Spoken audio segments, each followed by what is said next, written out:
One of the most common questions that you guys ask is, can you please walk us through your whole process? Like, how do you do the mixed media stuff? How do you finish it in oil? Okay, so I like to work on a really textured surface, so if I'm working on canvas, I'll almost always prime it with texture paste first. My favorite one is Hard Modeling Paste by Golden. Then I'll sketch in my subject with graphite and some black acrylic and start glazing right away. I don't spray it with a fixative or anything. I'm usually just like too excited that a new painting's happening, so I just dive right in. Then I'll start working in opaques, and if the title of the painting comes to me while I'm working on it, I'll just flip it right around and just write it on the back. I love the freedom that mixed media materials bring, like spray paint, acrylic pens, crayons. Something that's helped me a lot is think of the ways that your process can be symbolic of your personality. Like, if you're a fast thinker and get really easily distracted, something like this process using heaps of different materials could actually really work for you. Sometimes I like to use pure 24 karat gold.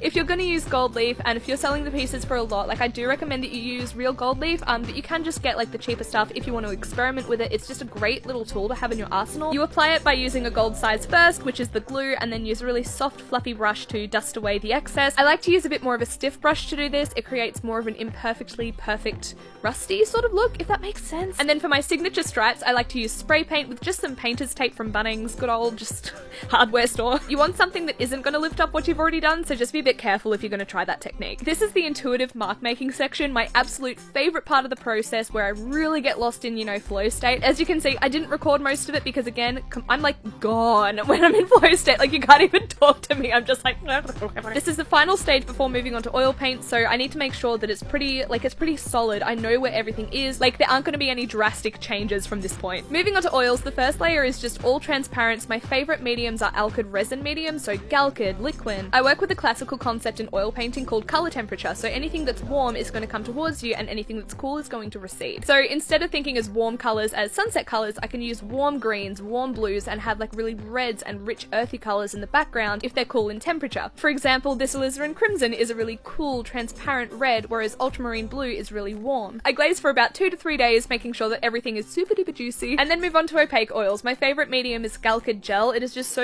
beautiful. It's like a mix between Galkyd and Liquin. It's just stunning. Mixing up some cool complements together to create really cool greens and purples and putting that in the background to help the figure pop. And then to finish up the painting, adding some really warm, juicy, vibrant highlights in some of the areas that need a little bit of extra tweaking, and she's all done. Feel free to ask any questions in the comments. I hope that this was really helpful. Mwah, love you!